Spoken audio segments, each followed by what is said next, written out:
I actually think primary schools are really good at assessment for learning, and they may not call it that, but I'm sure that's what they're doing. I mean, I think often these things come out almost like government sound bites, and people think, oh, another one, you know, inclusion, oh, another one, standards, oh, let's get on and do the next thing, let's jump on the next bandwagon. Here we've taken the view that we don't jump on bandwagons, we see if there's anything in it for the school and specifically for the children. And I think with AFL, it clearly is a very child-centred approach to learning. There is no point at all in carrying out assessments unless you're going to use them to inform the next steps in children's learning. Whitchurch First School is a three-form entry school in the London Borough of Harrow.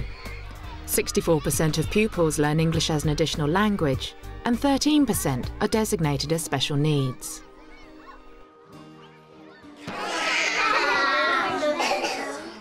What do you think it is, Alia? A square. Why do you think it's a square? Because it has 4 sides. While they're still in the process of embedding assessment for learning across the whole school, central to their approach is a thorough knowledge and understanding of each individual child as they move through the early years. You really need to know all the children individually. I think that's the most important thing. You can't plan for learning effectively without knowing the children. Obviously, it is very difficult to tailor for 30 children's different needs, but by knowing the extremes, you can kind of plan for that. The assessment for learning, I think, should start in the home. Bringing the parents on board with new initiatives, new things happening in the school is part of what we do. What do they think their child likes learning? What do they think their child is good at?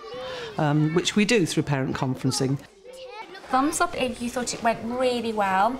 In the middle if you found it a little bit difficult, and thumbs down if you found it really hard. I've been very fortunate in that I've been able to take my class up from year 1. It's been a great benefit because I actually know the children and I use my formative assessment to inform my planning as opposed to any summative tests that the children have actually taken at the end of year. Assessment for learning today then. I want you to think, first of all, about what kind of questions you think you ask frequently in class. What sort of questions? Could you categorise the kinds of questions you ask?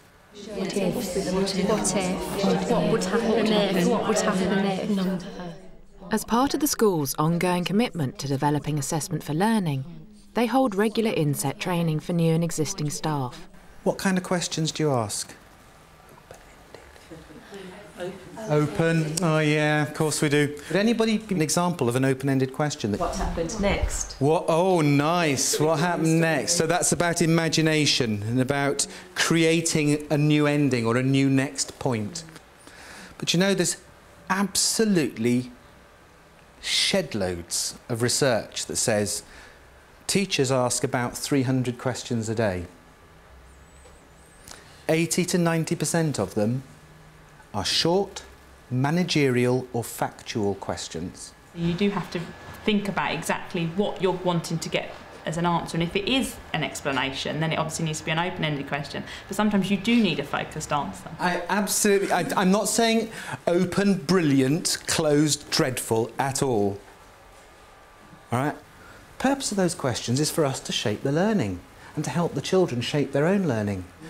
And I'm going to ask you, you were stuck with something and you wanted help, and somebody gave you more help than you needed. I know when my husband, we were looking at a map together, I go, but it's there, and all you have to do is do this, this, this and this. And I feel really de-skilled then and frustrated because I would have got there, but I didn't need him to tell me. Yeah. But he's not a teacher, so what do you expect? Research says we're consummate interferers. You know, we intervene too quickly. We dive in. Child stuck, oh, let me help. So, average wait time between asking a question and the next sound a teacher makes? 0.9 of a second. Can you tell me who it is? Queen Elizabeth II. Oh, so it's Queen Elizabeth II. Do you know something? It really looks like Queen Elizabeth II. Why do you think I'm saying it looks like Queen Elizabeth II? Because Queen Elizabeth II has grey hair. That's right. Can anybody tell me why they think this might not be correct? Why might that be correct? Because it's the wrong way round. Right, what's the wrong way round? The 3 and the 5. The 3 and the 5, what are these called? Digits. Well done, Jack. That's excellent. They're called digits. Does that have 4 sides? Yes. OK, what question could you now ask Maya to find more information? You know it's got Does it 4 have sides. 2 small sides and 2 long sides? No. What is it, Maya? A square. Is that correct? Is that correct? Yes, it is. Oh, It could have been a diamond. First thing we think about is our children and where they are. So it's a very child-centred curriculum. So the learning springs from that. We don't have a prescribed curriculum which we expect all the children just to engage in. It becomes an evolving curriculum. The current debate in our staff room is, if we tell the children what they're going to learn, how do we know what they think they're going to learn? And how do we know if they've learnt the thing we think we've taught them? Right, normally I have something written up on the board. What do I normally have written up on the board for you? Jack? The learning objective. I'm not going to actually have that written up on the board today. I'm going to actually ask you to think about what the learning objective might be for today. So I'm not actually going In her Year 3 class, Christina Nicola is piloting a different approach to learning objectives, letting the children work out what the learning objectives might be and monitoring how successful this approach is. Put your hand up if you're ready. You think you've got what today's learning objective might be. To learn where to put our symmetries. You're sort of there, Layla. That's not bad. We were creating, we were making something. What were we making, Layla? A symmetry pattern. A symmetrical pattern. So tell me again, what do you think the learning objective might be? To learn how to make a symmetrical pattern. To learn how to make a symmetrical pattern. Let's see whether Layla is correct. So our learning objective together is to understand and be able to draw a pattern. OK, let's have a quick look. Hits, miss and maybes. OK. Lovely smiley face. Put your hand up if that was a hit. OK. Put your hand up if that is a maybe. And what about miss? Complete miss. Going to need a lot of help. Right, OK. Yes. I will be assessing whether they've understood the learning objective through the marking of their work, and also the hit, miss and maybe strategy that I use. The children can sort of assess themselves whether they actually feel they understand the learning objective, and then whether they feel that they understood the activity. Put up your hand if your hit, miss and maybe answer that you gave me before has changed. Layla, you changed yours, you're saying? Maybe. And now I'm starting to get a miss. So you're starting to get a bit of a miss. You were a maybe, now you're going for a miss. Roche? I started with maybes as well, but now I'm going for hits. Now you're going for a hit. Fantastic. Tiane? Quite near the miss, but now I turn to the hit. To the hit, fantastic. So just a couple that are actually a little bit less sure. Right, OK. Some of the children had actually, perhaps, for want of a better word, gone backwards. So we would like to move forward with that to perhaps asking the children as to why they feel that their answer changed, what they think had happened during the activity to make them change their mind. Thanks for letting me sit in on the lesson this morning. It was really valuable, very valuable. I've recorded that the children seem very aware of their own personal targets. Yes. Before the learning objective was known, so I was really glad it wasn't up there, because if it had been up there, they'd have all have said the same thing. That's right, yes. What would you have done if they had decided on a different learning objective?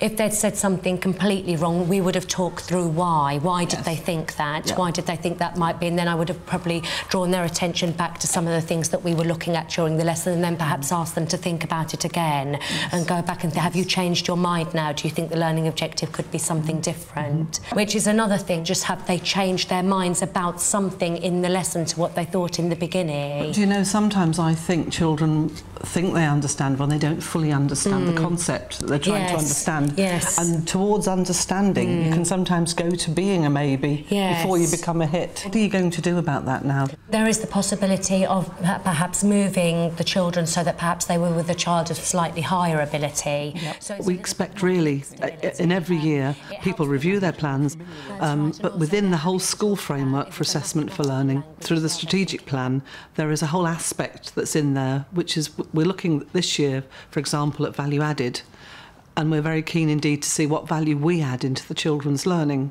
So how did the shape assessment activity go on? How did the children find talking about the properties of shape? They all did really well. Divya found it quite tricky asking the yes and no questions. Okay. As a role of assessment coordinator, which I've had for 5 months, it was really the opportunity to have a look to see what do we do in the school to assess the children and track them from entry. Really found that it is a mammoth task, especially when you're coming in and you're just looking at all this information and data and like what does it really all mean. So I created a system whereby there is one format for every class teacher to use, which collates all the information. They can use those assessments in a quantitative form and then see where the next steps for learning are, and then when they assess them again to see who is making progress, who isn't, and use that as assessment for learning. So we do How well do you think now you can use this information to inform the learning? Because after all, the assessment's a piece of data that's useful, yes. But we now need to use that to plan the next Well, steps. we're moving on, and we've already put the targets into the children's literacy book. So we looked at the targets for writing, but there was a box that you could leave that if you look through their work and they had something additional to what was written down there, you could actually. It's group, but they can put their individual target on there. Yes. Do you think it will inform their learning for the year? Oh, completely, yes. Yeah. I mean, we've already talked about setting targets, and after the half term, we're going to spend some time conferencing with the children and actually going to write the targets as we speak to the children, because I think that will be more meaningful for them. Lots of children that surprised me. Some children have come back from the summer holidays and obviously having known my class before have all of a sudden learned so many new sounds, able to sound out independently.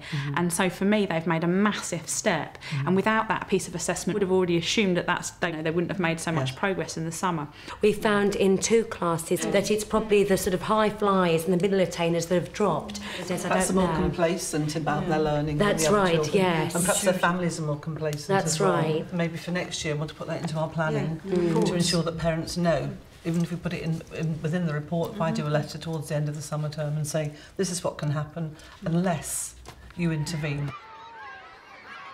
Jana, what do you think you need to do to get even better at learning? I need to get better at my writing. You think your writing is the thing. What about your writing would you like to get better at? Handwriting. Femi, what about you? What do you need to get better at learning? Religious education. Oh, religious education. We're just starting conferencing with our pupils. That's very much in its infancy. But the few conferences that we've held so far with pupils have shown us that A, it needs to be one-to-one, and B, it needs to be the teacher not saying too much. I need more practice to learn more words, because most lessons I say, what does that mean? What does that mean? Some words are a bit complicated for me. It's very important as staff to always be learning ourselves. We can't be a place of learning for children if we're not learning. And if we've got a closed attitude to what learning means, then we won't be able to pass on good messages to our children. Now your teacher's going to be sitting talking to all of you, and she wants to know what you think about your learning. Because when we talk to you about your learning, whose learning is it? Us! Yes.